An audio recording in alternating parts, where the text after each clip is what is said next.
এই কই যা মেহরবানি করে বসেন বসেন বসেন তামিল করে বসেন বসেন বসেন তামিল রাইজি কথা শেষ হয়ে গেছে। মোহাম্মদ খালিদ সাইফুল্লাহ আইয়ুবী আপনাদের সামনে বসা। বসেন আরে আমার কথা শেষ হয়ে গেছে।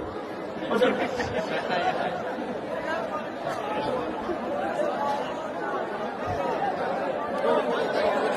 বসেন আমাদেরকে ফাঁকা চলে যাবেন আপনারা। আমি আছি আপনারা থাকবেন। বসেন একটু বসেন বসেন আমি একটু রেস্টে থাকি। আমাদের বন্ধুবর হযরত মাওলানা খালিদ সাইফুল্লাহ আইয়ুবী সাহেব কিছুক্ষণ কথা বলুক, এরপরে সাথে আমরা সবাই একসাথে যাবো।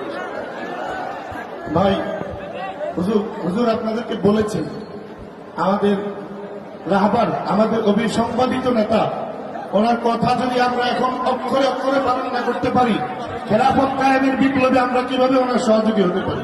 এজন্য বসে যান, মেহরবানি করে একজনও নড়বেন না। আল্লাহর রাস্তে বসেন বসেন একটু বসে যান, মেহরবানি করে বসেন।